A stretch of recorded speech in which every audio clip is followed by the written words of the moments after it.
I think new content is always a driver in terms of stimulating interest and what have you. And obviously, everyone is pretty much starved for new content. It could very well be that you're tired of watching Netflix and you want to see, strong men running around in their underwear. Okay. Well, first, I would argue that the risks of creating content the way that you are seem to outweigh the benefits right now. And second, no one on that call registered your point there, because you just said stimulating, strong men, underwear, and crucially, driver, all in the same sentence. At which point, everyone's minds turned immediately to getting absolutely bone crushed by Adam Driver. Choke slam me to hell, you nasty shed.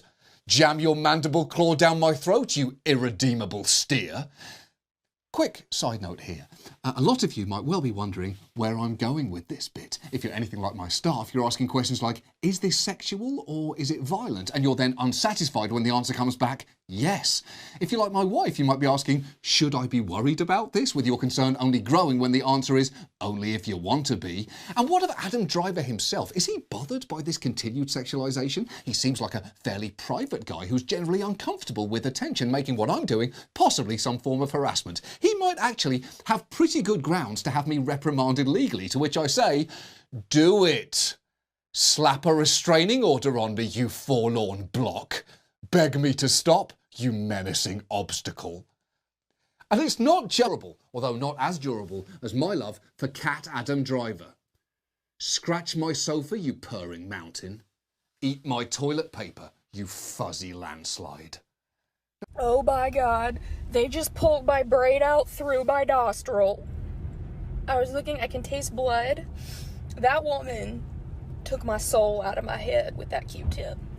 She actually grabbed the back of my head, like we were lovers, but instead of kissing me, she was impaling my brain. Yeah, that sounds pretty unpleasant. Unless, of course, your brain is being pulled out through your nostril by Adam Driver.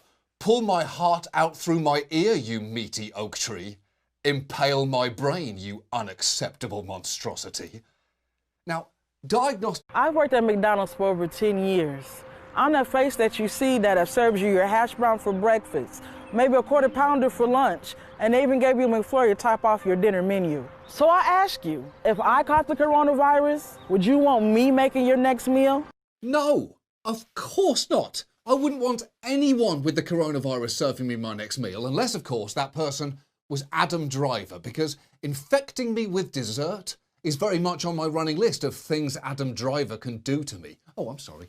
You thought I'd stop the Adam Driver bit because I'm stuck at home now? You were wrong about that. And yes, I know my wife can hear me. That's part of it. Sneeze in my McFlurry, you pensive bison. Ravage my lungs, you relentless hillock.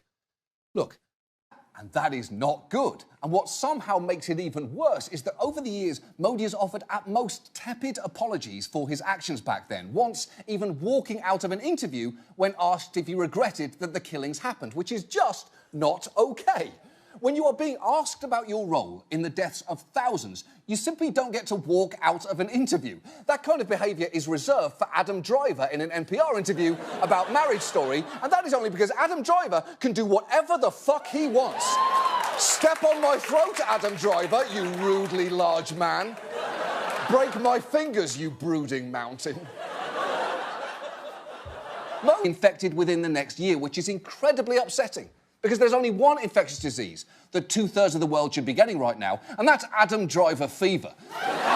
Shatter my knees, you fuckable redwood.